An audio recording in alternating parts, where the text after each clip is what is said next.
মানে ওনার থেকে একটু বয়স্ক হবে এসে ওনাদেরকে মারতেছে, মানে মারতেছে বলতে ওনারাও দুঃস্বীকার করছিল, মানে একটা মেয়েকে নাকি ধাক্কা নাকি দিয়েছিল, মনে মিস্টেকে মনে ধাক্কা দিয়েছে, এটাকে আমি বলতে পারবো না, আমি শিওরলি আমি এখানে ছিলাম দেখতেছে মারতেছে, কিন্তু উনি স্বীকার করছে, ওরা স্বীকার করছে, তাই তো ক্যামেরার সামনে বলে নাকি। ভাই মেয়ে মানুষ, মা বোন সবার থেকে আছে, আমার বোনকে ধাক্কা দিলে আমি মারবো, স্বাভাবিক। এটা ঘটনা হচ্ছে আমরা তো বাইরে থেকে কক্সবাজারে ঘুরতে আসি, আমাদের আত্মীয় স্বজন মা বোন ছোট বাচ্চাদের নিয়ে আসি।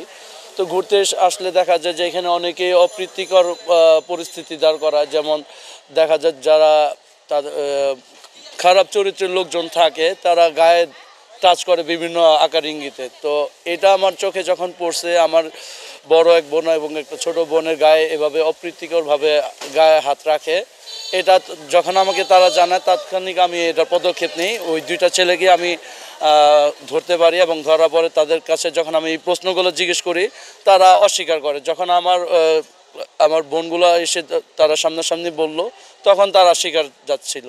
তো স্বীকার যাওয়ার পর তখন আমি তাদেরকে যথাসাধ্য বোঝানোর চেষ্টা করেছি এবং তারা না বোঝার জন্য তারা অস্বীকৃতি জানায়।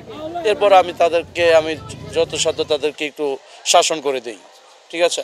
তো এই ধরনের আসলে আমরা ট্যুরিস্টরা ঘুরতে এসে যতটুকু বিভ্রান্তকর পরিস্থিতিতে পড়ি, এই পরিস্থিতি থেকে নিজেদেরই উঠতে হবে। সো এটার পদক্ষেপ আমি হয়তো দেখিয়েছি প্রশাসনের বিষয়গুলো আমি ট্যুরিস্ট পুলিশদের প্রতি দৃষ্টি আকর্ষণ করব, যেন এই বিষয়গুলো তারা আরেকটু নজরদারি হয়, ঠিক আছে। এই জন্য আমি আকুল আবেদন থাকবে। দাঁড়ায় ছিলাম, সে ইচ্ছা করে কোনি মারছে। এর ফার্স্টে আমি ছিলাম, আমার পিছনে আমার আরেক বোন আর ভাইগনা ছিল, সেম কাজ আমার বোনের সাথেও করছে। এই জন্য আর কি আমি আমারটাতে আমি রিয়েক্ট করি নাই। যখন আমার বোনের সাথে করছে তখন আমি আর কি আমার বোন জামাইকে বলছি যে না, এটা তো সমস্যা। এই জন্য পরে আর কি ও যায় পরে ধরছে, দেখাই দিছি, পরে ও যায় ধরছে।